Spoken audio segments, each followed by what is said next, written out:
13h, 14h, Europe 1 Info. 13h32, vous écoutez Clélie Mathias sur Europe 1 et ses deux chroniqueurs, Thomas Bonnet et Yvan Rioufol. On va revenir bien sûr sur cette ultra-violence chez les mineurs, les jeunes mineurs, j'allais dire 14-15 ans quand même.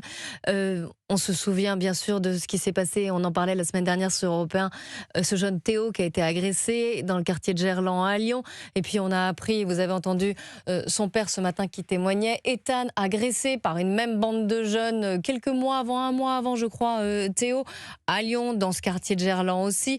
Et puis il y a un procès qui commence demain, un jeune de 14 ans qui a abattu un chauffeur de VTC à Marseille en 2024. Il avait 14 ans, je le rappelle.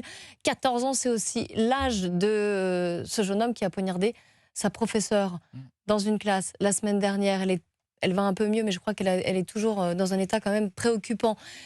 14 ans, vous imaginez ? 14 ans, ces jeunes-là. Qu'est-ce qui se passe avec cette ultra-violence chez les mineurs ? Je vous propose d'écouter, avant qu'on en parle, Laurent Nunez, le ministre de l'Intérieur, qui a estimé que cette violence des jeunes est un fait de société, mais qu'il n'y a pas d'ensauvagement. Il était sur BFM TV ce matin. Oui, on peut parler d'une montée de la violence chez les jeunes. C'est un véritable fait de société.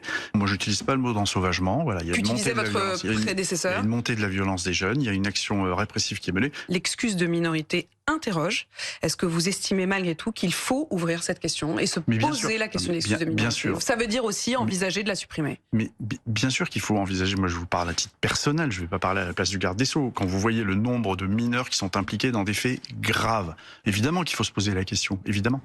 Alors, il dit à la fois qu'il faut se poser la question de l'excuse de minorité, mais dit qu'il n'y a pas d'ensauvagement. Qu'en pensez-vous, Thomas Bonnet ? C'est un peu un discours un peu tiède de la part de Laurent Nunez, qui a le mérite de reconnaître la montée de la violence, mais qui nous dit aussi que les faits en eux-mêmes n'ont pas augmenté, donc on ne sait plus vraiment à quel sens vouer. C'est vraiment une réponse de préfet, j'allais dire, c'est-à-dire quelqu'un qui a plutôt vocation à atténuer la réalité plutôt qu'à répondre de manière durable, comme le font les responsables politiques. Alors, sur la question de l'excuse de minorité, je pense qu'on est à peu près tous d'accord pour dire que c'est une voie à explorer, qui avait d'ailleurs été explorée par Gabriel Attal dans son projet de loi, qui a été retoqué, censuré par le Conseil constitutionnel, mais ça ne réglera pas tout, parce que l'excuse de minorité s'arrête à 16 ans.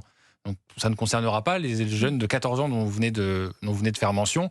En fait, je crois que le débat est un peu plus vaste, c'est-à-dire le sens et le rôle et le retour de la sanction, où qu'elle soit de la part des parents, de la part de l'école, de l'éducation, ou de la justice si d'aventure ça ne suffisait pas. Et ce que l'on constate, c'est que de ce point de vue-là, on est assez démunis. On nous parle des centres éducatifs fermés qui ne sont visiblement pas au rendez-vous pour répondre à cette montée de la violence. Et alors après, la question qui se pose aussi, et là on en revient à un point de vue plus politique, c'est que depuis les années 2020-21 plus précisément, il y a désormais ce qu'on appelle la césure. Je ne veux pas être trop technique, mais en clair, ça veut dire que désormais la justice pour les mineurs, d'abord stable sur leur culpabilité, puis dans un second temps leur accorde la peine. Oui, et la ça, sanction. Oui. tous les pédopsychiatres avec lesquels vous échangez vous disent que c'est l'opposé de ce qu'il faudrait faire. Pour que ce soit efficace, il faut que les jeunes, les plus jeunes, quand ils commencent leur parcours de délinquant, très rapidement, immédiatement après la commission des faits, aient une sanction pour qu'elle ait du sens et qu'elle soit reliée dans leur esprit aux faits qu'ils viennent de commettre. Or, c'est tout l'inverse qui a été mis en place par Mme Belloubet et M. Dupond-Moretti. Yvan Rioufol.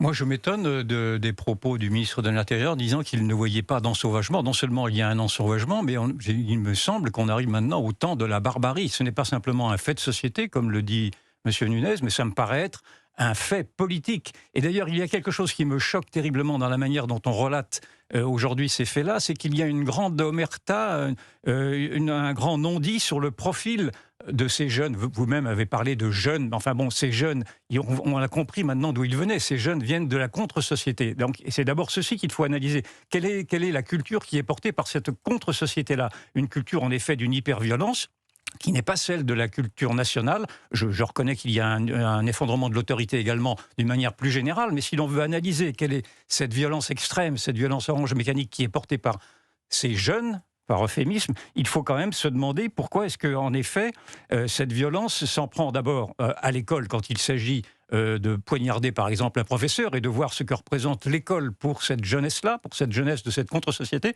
qui parfois ne se reconnaît plus comme étant française. Pardon, il faut mettre des points sur les i. Mais vous ne savez pas là pour l'instant s'ils sont français, non, pas français. J'entends parler des jeunes. Et je trouve qui que sont ces jeunes? Vous vous interrogez sur qui sont ces jeunes? Ça me paraît être central, parce que là, on évacue tout ça, il y a une sorte d'omerta. C'est pas qu'il y a une omerta, comme ils sont mineurs aussi, oui, mais on n'a pas forcément toutes les informations. Vous savez, tout le monde arrive à décrypter maintenant quand on parle des jeunes, on sait très bien d'où ils viennent. Et donc, il faut s'interroger de savoir pourquoi ces jeunes-là s'en prennent maintenant à l'école. L'école est vue effectivement comme un symbole de ce qu'ils n'aiment plus, en tout cas de ce que n'aime plus leur famille peut-être, quand ils s'en prennent également à des jeunes de leur âge, mais qui n'ont peut-être pas la même couleur de peau. Il y a également, je suis désolé de le dire, mais en tout cas un racisme anti-français. Mais là, c'est pour l'instant, vous ne savez pas. Voire un racisme anti-blanc. Si, on sait, bien sûr que si, on sait. Il y a eu suffisamment de violences qui ont été commises par ces jeunes dits de la diversité pour se rendre compte qu'ils ne s'en prennent pas simplement, qu'ils ne s'en prennent pas d'ailleurs à ceux qui leur ressemblent, mais plutôt à ceux qui leur sont différents. Donc il faut analyser ceci, et puis ensuite, bien sûr, il faut aussi analyser d'une manière plus générale, parce que ce serait naturellement trop simple que de s'arrêter là, à cette perte d'autorité, à cette société qui a multiplié les droits sans exiger des devoirs. On est bien d'accord avec tout ça. Il y a tout vous généralisez, voilà. On est obligé de généraliser. Si vous voulez comprendre ce phénomène de l'hyperviolence, vous ne pouvez pas d'un trait balayer effectivement le fait que vous avez maintenant une contre-société qui a déjà été analysée d'autre part et qui produit effectivement ces genres de violences suscitées par ces jeunes-là qui sont les plus perméables à cette fracture, à ce séparatisme, à cette guerre culturelle, à ce choc de culture qui est porté notamment par leur famille. Et j'accuse, à travers ces jeunes-là, j'accuse d'abord leur famille et j'accuse peut-être également... Pour vous, il y a une faute des parents aussi. Oui, bien entendu, mais il faut arrêter cette lâcheté qui consisterait à dire que ce serait un phénomène très général en France et que la contre-société ressemblerait à la société française. Non, ce n'est pas vrai. C'est pas exact. C'est tout simplement pas exact. Oui, mais vous ne pouvez pas non plus généraliser, vous le savez bien, ou faire des amalgames. Je ne m'interdis pas maintenant de généraliser pour avoir une vue d'ensemble. Alors ensuite, bien sûr, dans les détails, vous pourrez toujours me sortir effectivement un jeune qui ne sera pas de cette société-là. Mais globalement, on sait maintenant que derrière les couteaux, il y a ceux qui portent les couteaux. Et les couteaux, c'est devenu une marque culturelle. Et cette marque culturelle, elle est assez identifiable. Je voudrais vous faire écouter François-Xavier Bellamy, les députés européens, vice-président délégué des Républicains, qui a plaidé ce matin pour une révolution pénale face à la violence des jeunes. Il était au micro de Sonia Mabrouk ce matin. Notre pays paye les conséquences d'une crise qui dure depuis très longtemps. C'est la faillite éducative que nous traversons qui produit aujourd'hui ces conséquences désastreuses.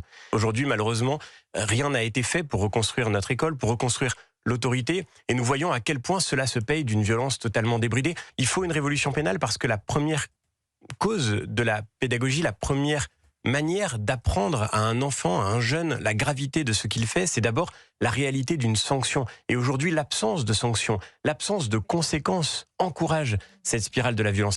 Alors on en revient à ce que vous disiez, et François-Xavier Bellamy porte le même discours que vous aviez, Thomas Bonnet, une révolution pénale. Et en fait, pénale, c'est la réponse pénale, c'est un des aspects de la réponse. Évidemment, je fais partie de ceux qui pensent aussi que on ne peut pas s'en tirer sans aucune sanction lorsque, par exemple, j'avais souvenir de ces images, alors ils étaient un peu plus âgés, mais de ces jeunes à Tourcoing qui avaient tabassé un policier. On apprenait le lendemain qu'ils étaient en liberté. Bon, évidemment que ce n'est pas admissible. En revanche, je pense que le sujet démarre un peu plus tôt. Quand on a 14 ans et qu'on attaque quelqu'un ou qu'on poignarde quelqu'un, il y a peut-être avant des défaillances de l'ordre de la sanction, c'est-à-dire de l'interdit, des limites et du cadre que l'on pose. Et comme je le disais, c'est vrai de la part des parents, à l'école aussi, parce que c'est ça aussi, moi, ce sur quoi je voulais m'attarder un instant, c'est que depuis trop longtemps, la réponse et l'idéologie qui a été répandue à l'école ou même plus généralement dans les réponses pénales, en tout cas, c'est la réponse éducative. C'est-à-dire la stratégie un peu positive, l'éducation positive. Bon, on voit que tout ça a ses limites. C'est-à-dire que quand vous ne mettez pas d'interdit, quand vous ne mettez pas de limites à des enfants, ils deviennent des adolescents qui n'ont plus de limites par définition et qui donc se rendent coupables parfois de ces atrocités. Donc je pense que c'est un débat qui doit démarrer bien plus tôt. Arrêter cette culture de l'excuse en permanence. Dès le premier acte.